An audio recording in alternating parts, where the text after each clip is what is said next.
Darren Rovell with Will Stern for Collect TV, and we are recapping the weekend and what happened in the auction world. Will, I know you were really psyched about the Harry Potter autograph card. I actually really think it's pretty cool. So tell us about this and why it was so rare. Yeah, so I mean, it was created after the third film. They made a deal with Artbox, which is a manufacturer that no longer exists, but they did some incredible stuff. They put like movie, screen worn, screen used memorabilia into cards, some awesome autographs. And this is like the pinnacle of Harry Potter cards, even non-sports cards, So it's signed by signed by all three, all right? three Harry of the Potter, kids, Daniel Radcliffe, Hermione and Ron. right? Um, And and why is it so rare? Why? I mean, this one was what so it they for $40,000. so they never made another triple auto after this. They made, I think they signed each around 1,000 autos, but they only signed on the same card a handful of times. The And there's total only quantity two was that have not. been out there. No, there just hasn't been a sale of this comp since like 2022, and that was in the high 40s. So this is a little bit down from there. But what's really interesting is a raw copy on eBay sold last month for like 25 grand and was immediately sent to PSA where it got an authentic. The one that just sold for 40 grand was a PSA 8. And Wow. that's currently at PWCC, right? So I thought that the fact that these two rare cards were competing against each other were going to hurt the price, but it doesn't seem that way. You know, maybe it will on the back end with the PWCC card, but really solid result, especially considering the prior sale was in 2022, and we all know card prices were different then. Now we do a little something different this week because we like to do things that teach people kind of what goes on. Iconic often says like what a sale price is, and I have to confirm it, right? Because they're in Arizona, they don't have to tell you the reserve, and sometimes these things don't meet reserve. The signed Marilyn Monroe photo went for $30,000. It wasn't a type one. It is one of the best photos of all time of Marilyn, and it was signed and at $30,000, or just above $30,000. It did not meet its reserve. I think that's crazy. I think sometimes you have to go with the market. If you don't get what you get, then don't go with an auction house and don't sell it. So that was one. And then I know you love this one. The Harry Houdini handwritten press release where he's talking about himself. $22,500 also failed to meet a reserve. It's hard with Houdini because things are few and far between, but how wild is this piece? It's unbelievable. I mean, imagine a handwritten press release, and this is like the great PR man, right? This is the guy who's selling himself, talking about all the incredible stunts he's doing and making a celebrity out of himself. So it's really tied to his character as well. What was notable is that in the lot description, Iconic wrote that they clarified the entire document's written in Houdini's hand, and they're in the process of getting a revised LOA from Beckett that will say that. I don't honestly, I think people trust them. I don't think that affected it. I will tell you, this is the second time that Iconic has put this up, and now they're going to put it up a third time, maybe. I think people have to realize when they're putting these things up and it's their item, when people see that they see it again, they might think it's a second one.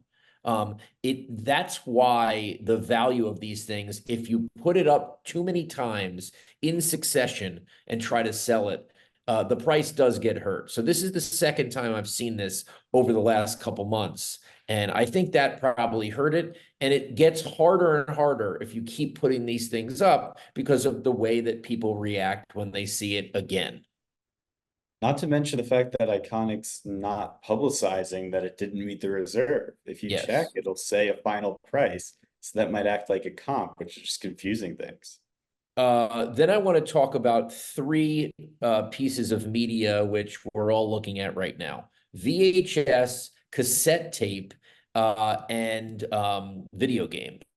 So how are we feeling about video games right now? Now that if we're looking at the 87 Punch Out, people who are aware this is the the orange bullets. So this tell us about the Tyson Punch Out, where it's sold, and whether we think that could be an indicator of where the market is. Yeah, so this is one of the handful of the best examples of Punch Out. It's one of the early variants. And another example, an actual comp previously sold November 2023, same auction house at Goldin for over 115 grand. This time sold for $85,400. So a lot of times with video games, if it's at a place like Goldin, I might say, oh, you know what? If it was It at would have Harry, done better at Heritage. This is an yeah, exact comp. but I don't think that's the case here because this is a really important title for video game collectors, right? So it's not as if they don't know it's there, right? They can log on to Goldin. It's not that difficult. So I don't think it's about the auction house. I think this is a pretty bad indicator whether it's about a certain sector of the video game market or just the video game market writ large. But that's we're talking about one of the bellwethers of the video game market, and it's seen a pretty poor decline in just a few months. And VHS and cassettes really have not taken off. VHS for a little bit, but I think it was just a pumping of the market. We had this Halloween VHS tape, which when I was doing my work investing in VHS, that was one of these ones that was going to be a massive one. Sells for 18,300. I just think maybe in these spaces you really have to be at the best of the best. And then the Nirvana Nevermind, where it says not for resale. That sells for 12,200. That makes me feel goodwill. That makes me think that if you have something really great in good condition and seems to be rare, you can get a price even if the medium is not on the rise.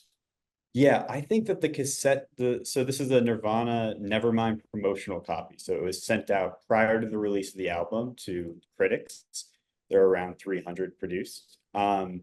So what I think here is that it's really nothing to do with it being a cassette tape, right? I don't think we can lump it in with vinyl and Nothing. Agreed. I think it is the fact that it is a super rare copy of a not for resale promotional you know media of one of the most important albums of the era, right? So it has nothing to do with the fact that it's a cassette or that it's But sealed. you are. So this is the important thing. You really don't need a pop report to have faith in this because there wasn't that many produced, right? I think you wrote 300. So like that is something that in my mind is like, how many are still left, right? And so I feel better about it not having a population report.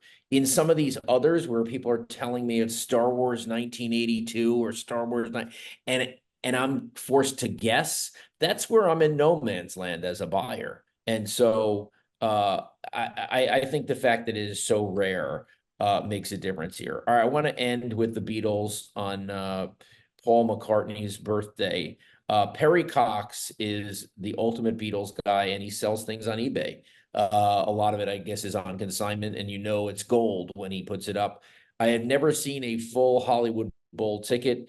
When you think of in the pantheon of U.S. performances, you think of all the Ed Sullivans, Shea 65, the Washington Coliseum, the first performance, Candlestick, the last performance, and the Hollywood Bowl. That's where they filmed their first U.S. Performances, where they actually filmed it. It went for $10,000. It's a full ticket. It's gorgeous. I just think, Beatles stuff continues to be gold, and the best of the best just flies. Yeah, absolutely. I mean, we've talked about it ad nauseum, but man, it's crazy that the Beatles stuff just continues to go and go. Yes. Darren Rovell, Will Stern, that is your auction recap for Collect TV. And make sure you tune in on Thursday, both on Collect and Collect TV, as we will get you what you should be watching for in auctions this weekend.